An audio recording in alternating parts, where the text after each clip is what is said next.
Well,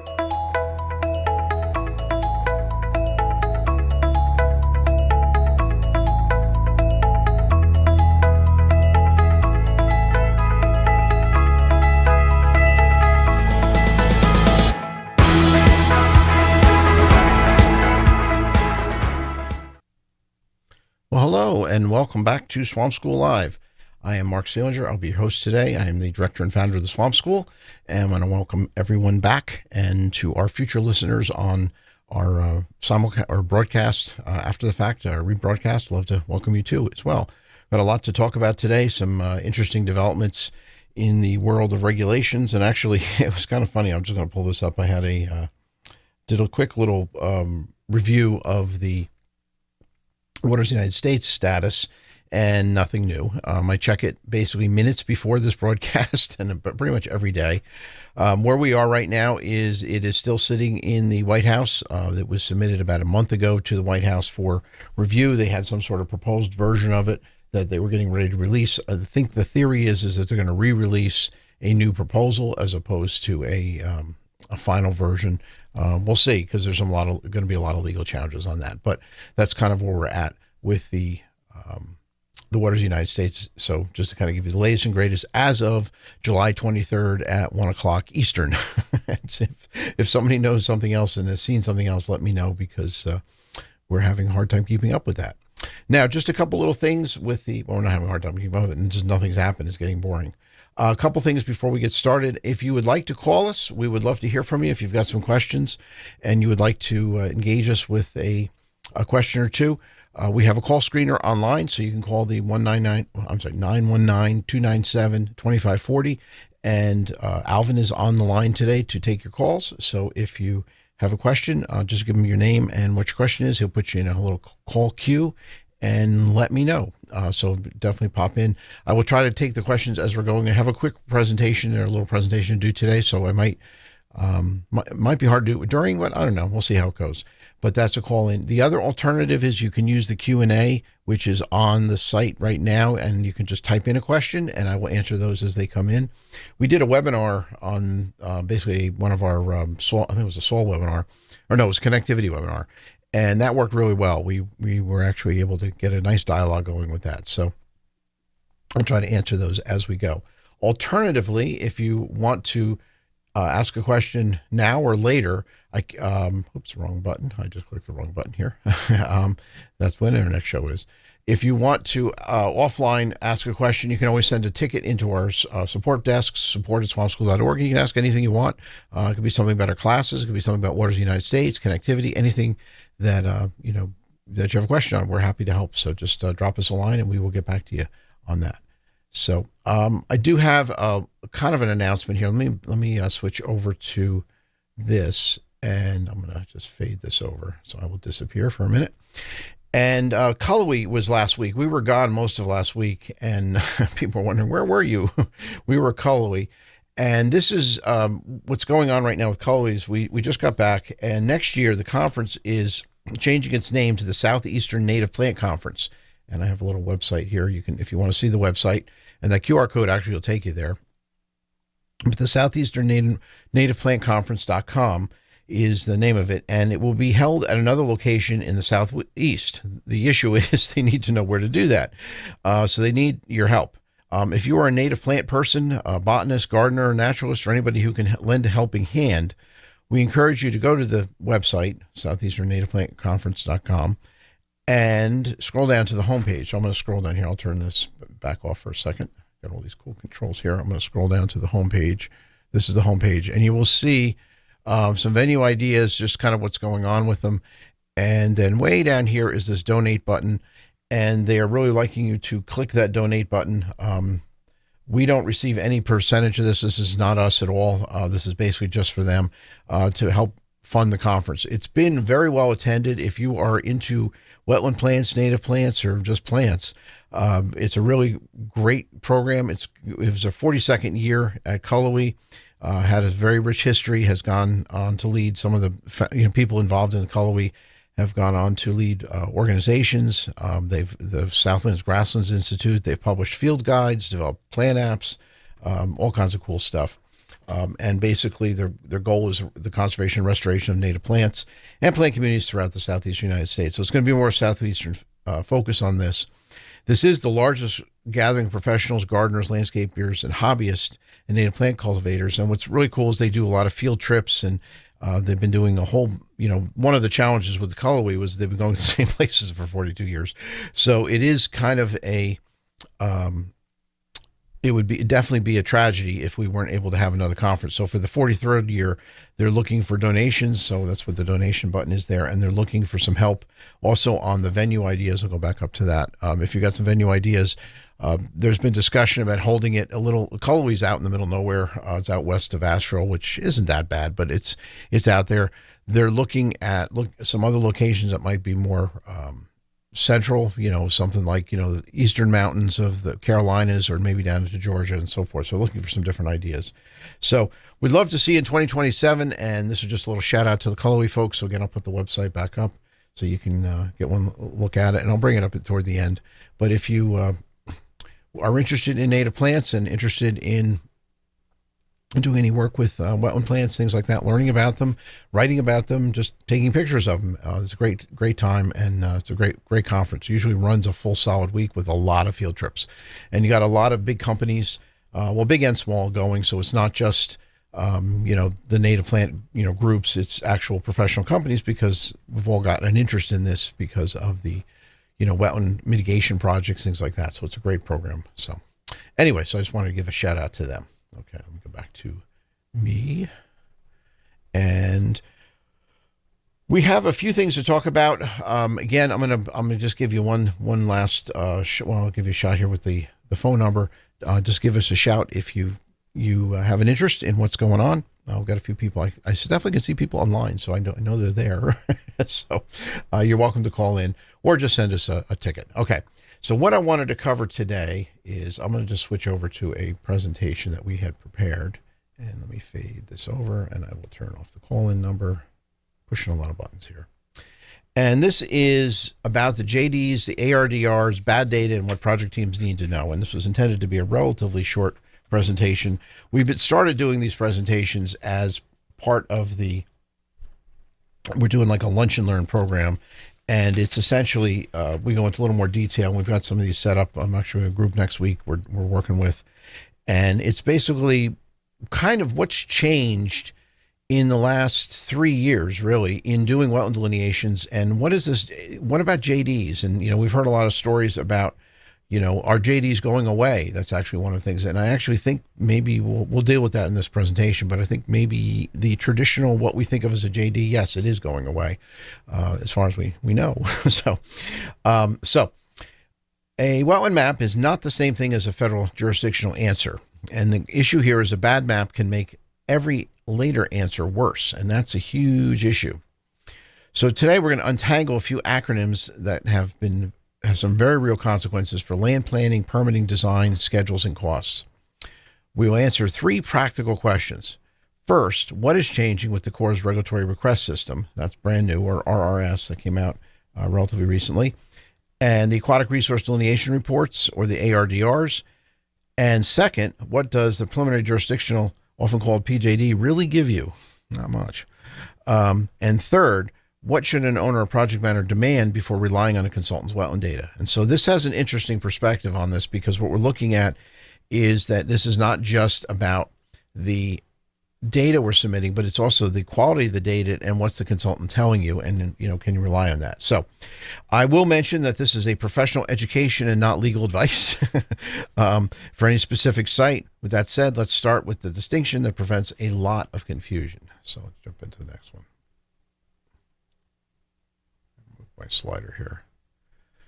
So a delineation is not just a jurisdictional determination. A wetland delineation answers location questions. It uses field evidence to identify and map wetlands and other aquatic resources. In plain language, there are features, and where are the boundaries? What are the features, where are they, and what are the boundaries? A jurisdictional determination answers a completely different question. Which of those map features are subject to federal jurisdiction as waters of the United States, or WOTUS, under Section 10 of the Rivers and Harbors Act or the Clean Water Act? Okay, so which one of those, do we fit that? There are two steps that are related and they're not interchangeable. A consultant can prepare a careful delineation and still not have an official court decision about jurisdiction. And a statement such as the wetlands were approved tells us almost nothing unless we can identify the actual document. And that's been in many cases, including Sackett, actually the original delineation or lack thereof. So whenever someone says the site has been cleared, ask 5 things. What exact core letter do we have? What review area does it cover? Which map is attached? When was it issued? And what limitations or expiration language does it contain? So those are the 5 questions related to if someone says you've got a wetland map or clearing. The first rule is simple. Map the resource, then identify the separate jurisdictional decision. So that's step 1, I guess, of that. Now, how does this work? The RRS is the Corps' digital front door. So where does this information go? The Corps Regulatory Request System, RRS, is the national online portal for many regulatory requests. So that's been the relatively new invention. Came out maybe a year ago or so that it's been in use. Started in kind of the Southeast and is working its way across the country. It is not fully implemented, I should mention. But basically, as of this recording, the jurisdiction section of the RRS presents 2 separate options. One is to submit an Aquatic Resource Delineation Report and an Aquatic Resource Inventory. The other is to request a jurisdictional determination. So there's 2 options when you submit this as to which one you want to do. Now, the RRS creates a more standardized, trackable project record, but a digital portal does not cure bad inputs. If the review area in the request does not match the report, if the inventory does not match the map, or the supporting data are incomplete, the same technical problem is simply uploaded faster. So it's done a whole lot faster. I think Bill Gates has a famous quote about technology. It takes a efficient system, makes it more efficient, takes an inefficient system and makes it logarithmically more inefficient. So we do have to be aware of that. Now, the practical takeaway is that the applicant, not just the consultant, should know exactly what was submitted, under which RRS pathway, and which is the final version. And I have to underscore this. This has been, I don't know. I'm going to pop in here because I'm rather passionate about this issue. I'll do my little thing here. The issue is that we've had people come to us that are basically private sector. A lot of them are real estate developers or realtors or basically not consultants. And they've come to us and they said, what the heck is this consultant done? What are they doing for us? And they have no understanding whatsoever. And my initial response is, well, have you asked the consultant? You're paying them all this money.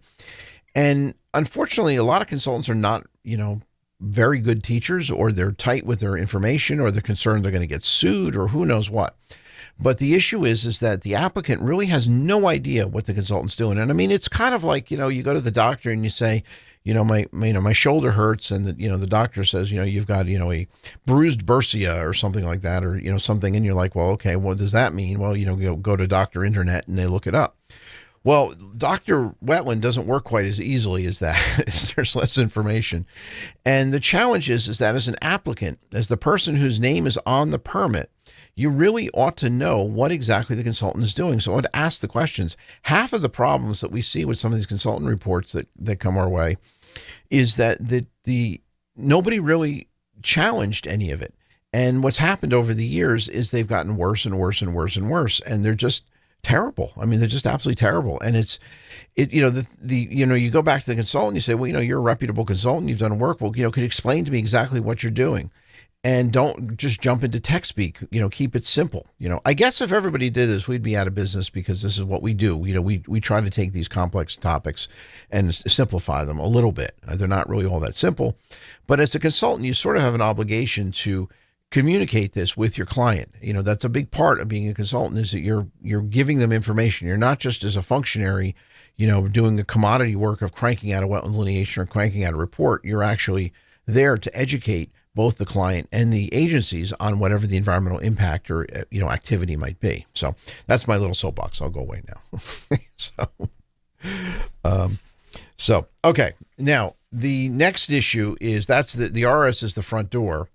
What's behind the door is what's known as the ARDR, which is the anticipated future workflow. And this is where the Corps is headed. I just have a little screenshot on the site about basically a screenshot of the ARDR, well, it's actually the RRS portal, but it takes you to the ARDR. Now, to the big question, will ARDRs eventually replace jurisdictional determinations? That is actually the big question. There's an anticipated future model in which the applicant's consultant submits a standardized ARDR and aquatic resource inventory through the RRS. And then the Corps uses that project record to communicate how WOTUS applies to the proposed work. That direction could reduce duplicate paperwork and make the delineation record the common technical foundation for later decisions. So you don't actually get a JD per se. What you're going to get is a permit or not. And that's really what it comes down to. You apply for a permit through the RRS. Here's the data that they require. And then basically you get back and say, okay, that's what you need. It's sort of like, analogy is they set this thing up to look like TurboTax, to be honest with you. Actually, one of the designers I was talking to a while back about this is literally that was their kind of their model, was to make this look like a TurboTax. So you have, you just keep entering data until you get a refund. So you keep find another deduction, whatever you do. But the idea with this is there's a little tracking, and it's very nice. It's very well done. And actually, as a side note, there was, one of the things in checking the Waters of the United States ruling all the time, like every day, I go on the Corps website, I check the media stuff. There's a big announcement about the amount of money and new hires the Corps has put, the Army Corps, not just the Army, the Army Corps, on technology. They've got a whole bunch of new people in that are like specializing in cloud computing and doing all kinds of stuff. Now, a lot of this has military implications, but the non-military side is also mentioned in there.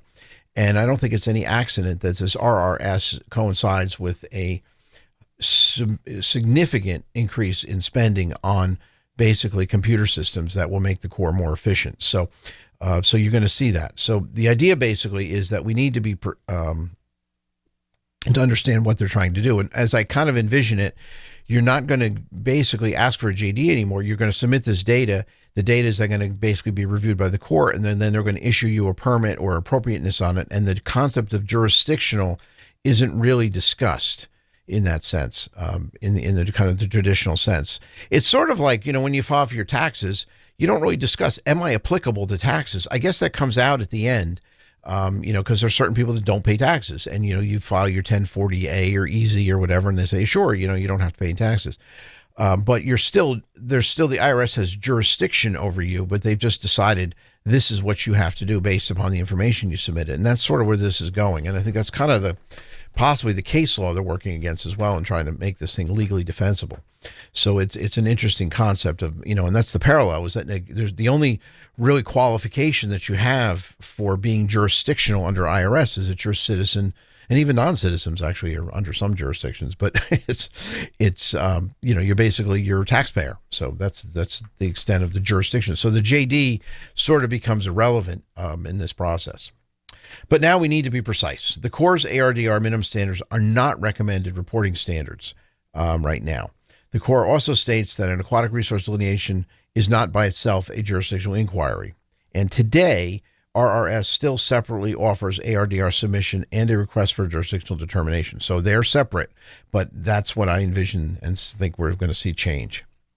So let me just check my messages here. It looks like we're clear. So do not describe ARDRs as having already eliminated the JDs nationwide. They have not. Okay. Describe that as a possible or anticipated end state, but for a real project, confirmed what the district will issue after reviewing the ARDR. And they are requiring that your data more or less be submitted that way. Will the response verify boundaries only? Will it address WOTUS applicability? Is it an improved jurisdictional determination with the finality and appealable rights, or is it something else? So that's kind of where we're at. So the name of the upload is less important than the legal and practical meaning to the Corps' response. And that's what we're going for on that. Now, I hate PJDs. I've always hated PJDs. And I know that people are like, what do you mean? They're so easy to get. That's exactly the problem. Okay. Now, let's contrast that with a preliminary jurisdictional determination. Now, you have to remember a little history on this. The PJDs actually came out around 2016. They've been around for about 10 years. They were actually out a little bit before, informally, the Corps was doing this. But the Hawks case in 2016 was the Supreme Court case that basically made approved jurisdictional determinations, final agency actions.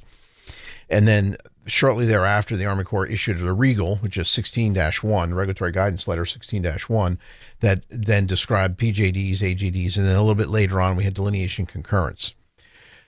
So let's contrast the ARDRs with the PJDs. A PJD does not make a feature-by-feature final finding that each aquatic resource is a federally jurisdictional. Instead, it generally documents that aquatic resources may be jurisdictional and allows the project to treat them as jurisdictional for the regulatory action without completing an approved determination.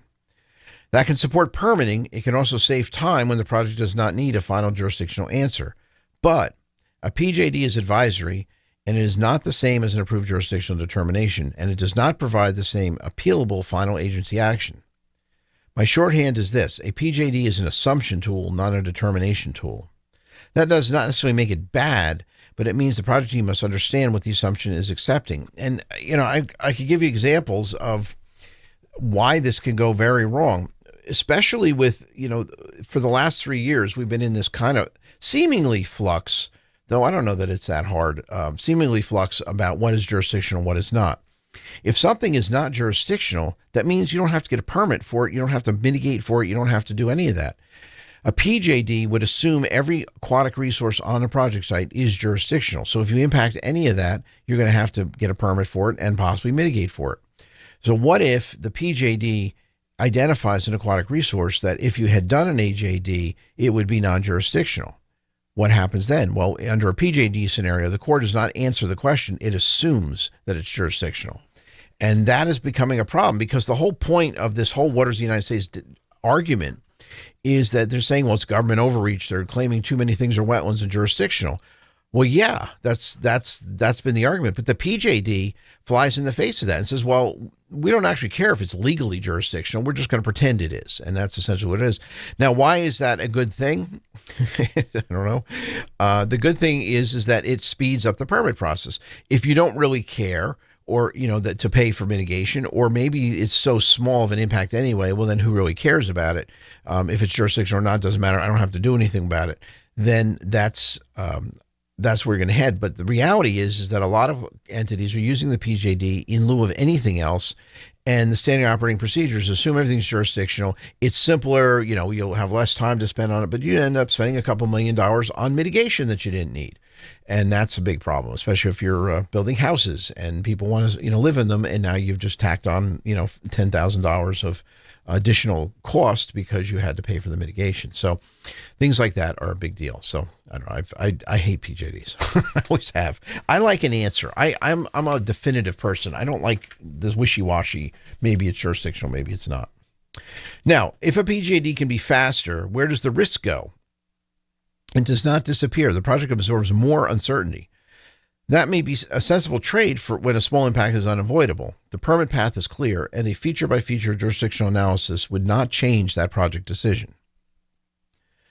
But the same shortcut may be expensive when the answer controls developable acreage, lot yield, road alignment, buffers, mitigation exposure, land value, acquisition terms, financing, or a go or no-go decision. A potentially non-jurisdictional feature may be carried through the project as a regulated constraint simply because no one tested the assumption. The initial schedule may look faster while the project quietly gives up flexibility or value.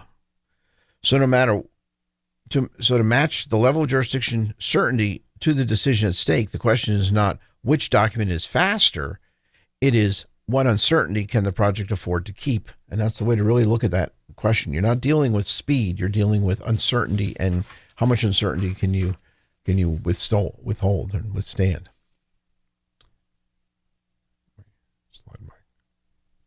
There we go. Now, red flags in the technical record. Basically, here's some things to look at. Let's talk about bad consultant data. Let's be brutally honest about it. What makes a technical record hard to trust? And that's a big issue here. Start with vague review area or different review areas appearing in the proposal, fieldwork, map, RRS requests, or the core letter. Then look for dates that do not line up, missing data sheets, copied language, basically boilerplate, unsupported wetland calls, or photographs that cannot be tied to a location. All of these are, basically kind of, in Wetland Consulting 101, how to write a good report. This shouldn't ever get out of the office. Now, other red flags include streams, ditches, pipes, upland breaks, culverts, and connections that are not mapped. Clearly, at least, acreage tables that do not match the figures, jurisdictional conclusions with no feature-by-feature factual analysis, and that would be relating the data forms to the discussion. Old field data reused without confirming current conditions. That's definitely the case where you got 5 generations of flags on the same tree. Where did that data come from, and is it current? And what has changed in the current regulatory framework, and how does that impact the site? A polished report is not necessarily a defensible report. Ask whether another qualified professional who was not the original field team could reconstruct with reasoning from the file alone. And that's really kind of the acid test. If the answer is no, the gaps will eventually become somebody's problem: the reviewers, the designers, the buyers, or the permit applicants. So at the end of the day, faster, again, we're back to this: do everything really fast and just don't worry about it. So I hate this. Okay, but that's where we are. Now, the QA/QC file, basically what we need to do is defend our QA/QC. A defensible file begins with before anyone presses the submit button. First, define the decision the client needs. Is the goal clearly feasible? And an acquisition decision, entitlement design, a permit, or final jurisdictional certainty? Does it meet those needs? Second, lock down the review area and confirm access. Third, require a complete field package: data sheets, photographs, coordinates, feature inventory, connection and barrier documentation, and field methods used. So we want to get into that connectivity analysis. Fourth, reconcile the record: flags, GPS or survey figures, acreage tables, narrative, RRS entries, and the agency requests should all describe the same site and the same features. Fifth, keep boundary conclusions separate from jurisdictional opinions.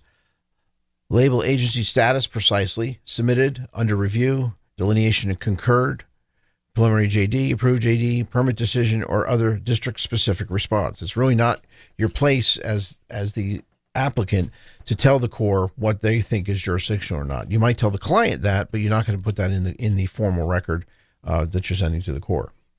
Finally, require an independent senior review and version control. This is classic QA/QC, somebody who actually has done this before.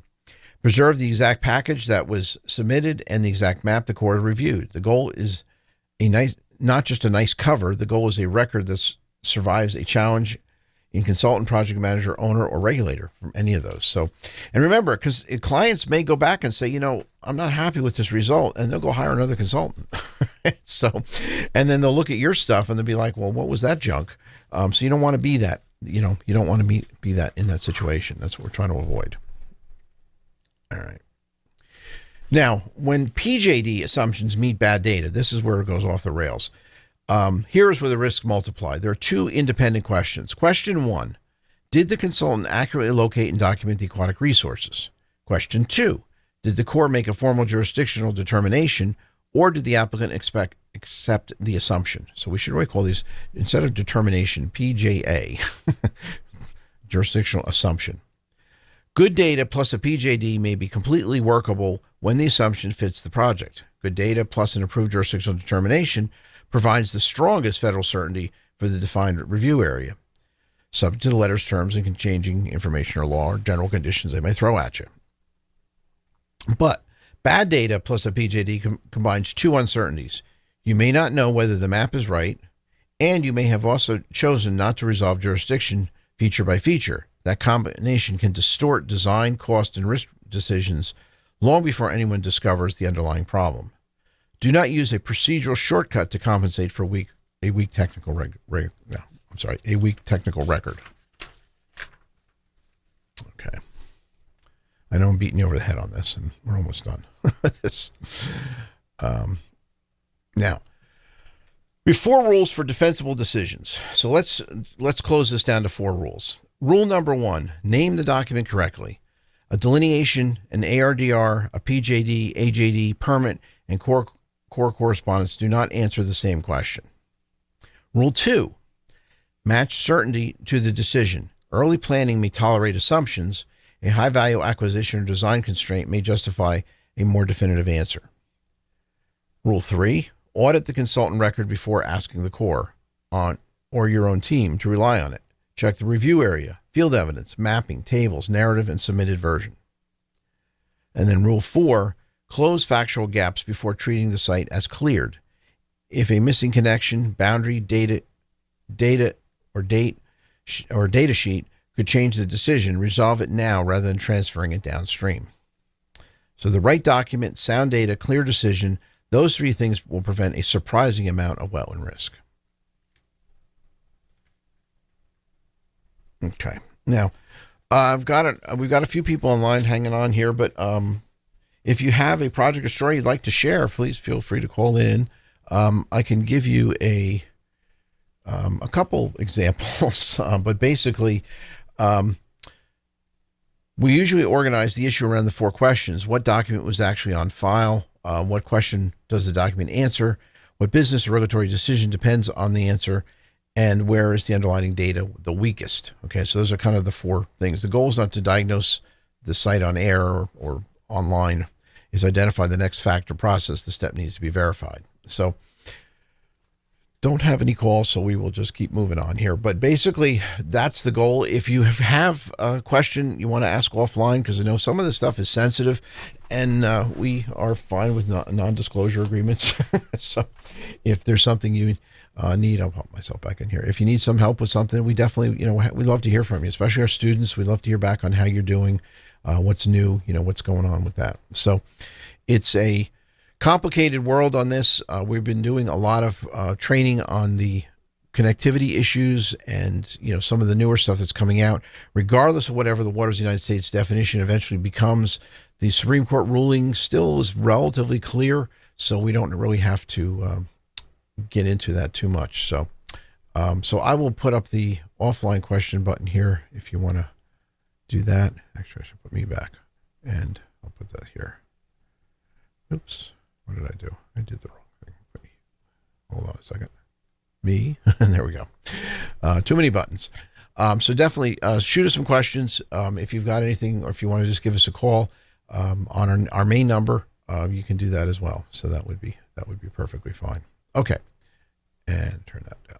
All right. Let's see. I got a couple other things just to kind of wrap things up with this. Just put this over here, and we've got a fun little thing going on here. I do want to do a little shameless plug on some of the things coming up. We have a bunch of classes, live classes in Pittsburgh in August. Houston, we're going to be in September. Pittsburgh back in October. We like to do Pittsburgh on months that start with a vowel. I don't know. We're April, August, and October.